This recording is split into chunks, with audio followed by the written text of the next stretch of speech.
યુપીના લખનૌમાં ટ્યુશન ક્લાસીસમાં લાગેલી આગની દુર્ઘટના બાદ સુરતમાં શાળાઓમાં ફાયર સેફટીની તપાસ હાથ ધરાઈ હતી, જેમાં ઝંગીરપુરાની સંસ્કાર ભારતી સ્કૂલમાં ફાયર સેફટીના સાધનો ચેક કરાયા હતા.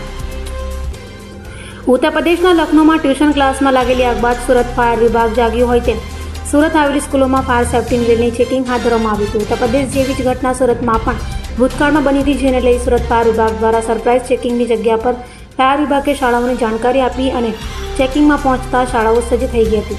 સુરતના ઝંગીરપુરા વિસ્તારમાં આવેલી સંસ્કાર ભારતી સ્કૂલમાં ફાયર સેફટીના સાધનો ચેક કર્યા હતા. ત્યારે શાળાઓમાં સારા સ્ટાફને ફાયર સેફટીના સાધનો ચલાવવાની ટ્રેનિંગ આપી છે કે કેમ તેને લઈને પણ ચોક્કસ સવાલો ઉભા થયા છે.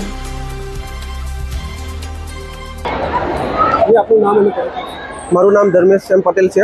હું જંગીરપુરા ફાયર સ્ટેશન ખાતે સબ ઓફિસર તરીકે ફરજ બજાવું છું. આજે આપણે સુરત ફાયર બ્રિગેડ દ્વારા દરેક સ્કૂલોમાં આપણે ફાયરના સાધનો કાર્યરત છે કે કેમ તેની વિશે ચકાસણી કરવામાં આવી રહી છે. એમાં આપણે ફાયરના સાધનો એમના કાર્યરત છે કે કેમ તેની વિશે, જેમ કે CO2 છે, DCP છે, હેડન સિસ્ટમ છે અને ઇમરજન્સી એક્ઝિટ છે, એ બધાની ચકાસણી કરી રહ્યા છે. હાર આપણે પાલનપુર પાટિયા પાસે સંસ્કાર ભારતી સ્કૂલમાં હાર ચેકિંગની ચકાસણી ચાલી રહી છે.